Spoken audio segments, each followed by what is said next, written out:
Recently, the federal government has twisted the arm of grocers and made them sign the Grocer Code of Conduct. There's been a lot of acrimony among the Canadian public towards grocers as food inflation, I hate that term, the price of food has soared recently. Some estimates as much as 20% in 4 years. Um, so why are the cost of groceries going up so much? Um, some people have claimed that the grocery stores are profiteering, taking advantage of the inflation, and I think it's misguided to place the blame on grocery stores. I mean, grocery stores are doing nothing wrong. Their margins are paper thin. They make a few percent on each product, and they have massive volume. So if grocery stores are making high profits, that simply means that they're providing what consumers want. That people are buying more groceries or spending more of their income on groceries. Maybe they're eating out less, and so have a higher demand for to cook food. But they shouldn't be. No company should be attacked for making profits because all that profits mean is that you've done a better job of forecasting consumer demand than other entrepreneurs. You've ensured that factors of production have been aligned in such a manner as to produce what people want. That's not something you should be assailed for. That's something that should be celebrated. We should say, you did a good job. I mean, obviously, food is a very basic, important thing that people need. I don't understand why they would attack the people that are bringing it to market and bringing it to market in such a way that it's affordable, convenient, easy to purchase. Most of the grocery code of conduct actually has to deal with the relationship between suppliers and big grocery stores. And I think they're trying to foster competition.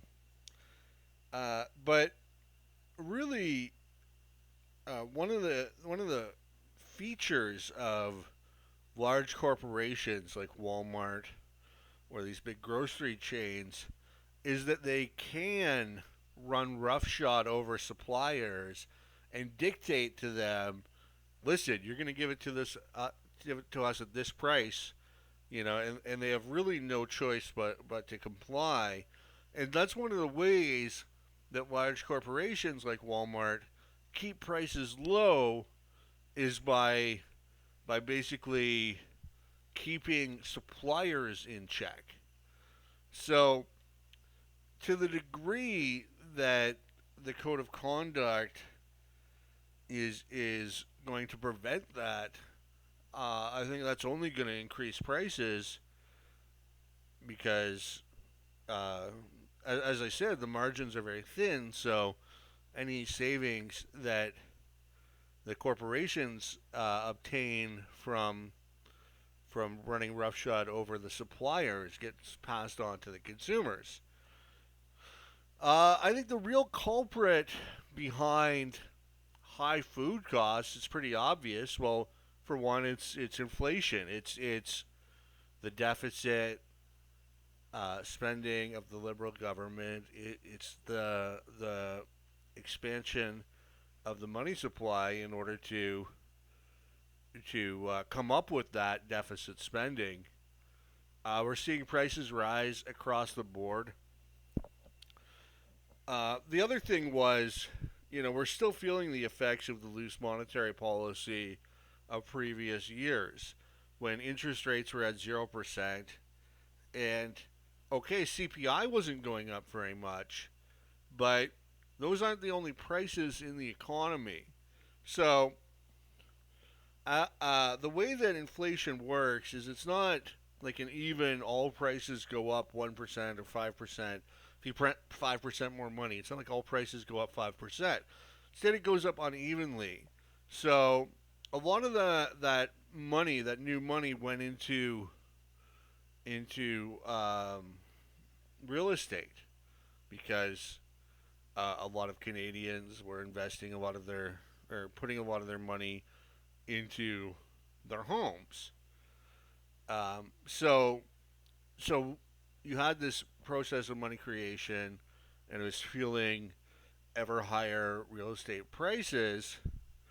But because it wasn't going out into the rest of the economy as much, we weren't feeling the increase in prices there. Well, that changed, um, in part because we've had such a bad economy for so long, um, and uh, and also because now home prices are so high that a lot of people are realizing, they don't really have a shot of owning a home. So whatever, they just spending more money, um, and also just the money sort of gradually made its way through the rest of the economy as it tends to do. So now it's going to food, and of course, a byproduct of higher real estate values is higher rents. Rents are a factor of housing value. It's not the only factor, but they are a factor of it. So the monetary policy, the expansionary monetary policy of the Liberal government, I would say is absolutely a big factor behind rising food prices.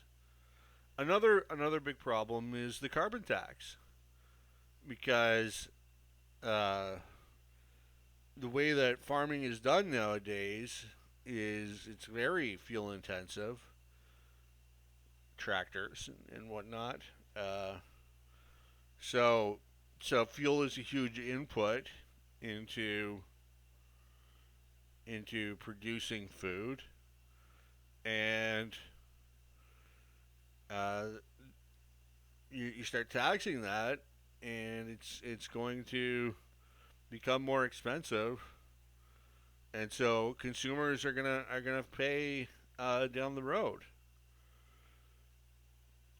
One thing we could do to help the situation out would be to end supply management, uh, and also to open up our our food industry, our to foreign imports like milk. Milk, I know, are highly protectionist and stuff, so we could import American milk. That would help drive costs down somewhat. Part of the problem is the way that the Competition Bureau and bureaucrats in Ottawa conceptualize competition. So there's a misconception that competition is a head count. You have to have 7 firms or 10 firms or whatever, um, and the more firms in a market, the more competitive it is. The fewer firms, the less competitive. That's simply not a fact. And there's no shortage of smaller food stores in Canada, at least in my experience. I've been to many, you know, like there'll be like halal stores and Indian stores and whatnot. And usually, the prices aren't as good. Sometimes they're competitive on a few things, and sometimes it's easier to find a few things. Um, and the selection's not very good. I mean, they're just, it doesn't really make sense to shop there, you know?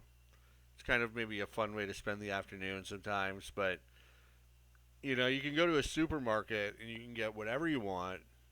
Usually the prices are much better, especially if you're going to a